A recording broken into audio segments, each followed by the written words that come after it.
ભરૂચમાં ભારતના પૂર્વ વડાપ્રધાન અને આધુનિક ભારતના શિલ્પી તરીકે જાણીતા રાજીવ ગાંધીની જન્મજયંતિ નિમિત્તે ભરૂચ જિલ્લા કોંગ્રેસ સમિતિ દ્વારા શ્રદ્ધાંજલિ કાર્યક્રમનું આયોજન કરવામાં આવ્યું હતું। કાર્યક્રમ દરમિયાન કોંગ્રેસના આગેવાનો અને કાર્યકરોએ રાજીવ ગાંધીના જીવન અને દેશ માટેના તેમના યોગદાનને યાદ કરી તેમને શ્રદ્ધાસુમન અર્પણ કર્યા હતા। રાજીવ ગાંધી ભારતના સૌથી યુવા વડાપ્રધાન તરીકે દેશનું નેતૃત્વ કરનાર નેતાઓમાંના એક હતા। ટેકનોલોજી, સંચાર અને આધુનિકરણના ક્ષેત્રમાં ભારતને નવી દિશા આપનાર તેમના પ્રયાસોને કોંગ્રેસના આગેવાનોએ યાદ કર્યા હતા। રાજીવ ગાંધીના વિચારો અને દેશના વિકાસ માટેના તેમના યોગદાન અંગે પણ ઉપસ્થિત આગેવાનો દ્વારા વાત કરવામાં આવી હતી। આ પ્રસંગે ભરૂચ જિલ્લા કોંગ્રેસ પ્રમુખ રાજેન્દ્રસિંહ રણા, શહેર કોંગ્રેસ પ્રમુખ સલીમ અમદાવાદી સહિત કોંગ્રેસના આગેવાનો, હોદ્દેદારો અને કાર્યકરો ઉપસ્થિત રહ્યા હતા। સૌએ રાજીવ ગાંધીના ચિત્રને પુષ્પાંજલિ અર્પણ કરી તેમના દેશના યોગદાનને સ્મરણ કર્યું હતું।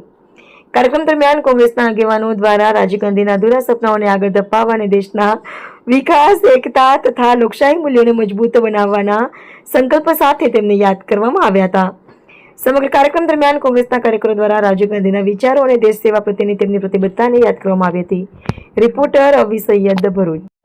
21મી સદીના પ્રણેતા, ટેકનોલોજીના બાદશાહ, આ દેશમાં ટેકનોલોજી લાવનાર એવા પૂર્વ વડાપ્રધાન શ્રી રાજીવજીની આજે જન્મજયંતિ નિમિત્તે એમને કોટી કોટી વંદન।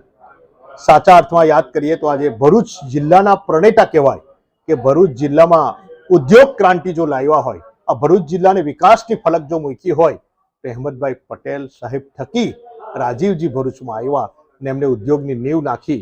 આજે જે દુષ્કાળગ્રસ્ત જમીનો હતી, હજારો ખેડૂતો દુષ્કાળમાં એ થયા હતા, એમને કરોડો રૂપિયા જમીનના ભાવ આપી અને ઉદ્યોગ ક્રાંતિ લાવ્યા। હજારો યુવાનો આજે રોજગારી મેળવી રહ્યા છે, કોઈ બિઝનેસ કરી રહ્યો છે, કોઈ કંપની નાખી રહેલો છે, કોઈ ઉદ્યોગપતિ બની ગયા છે।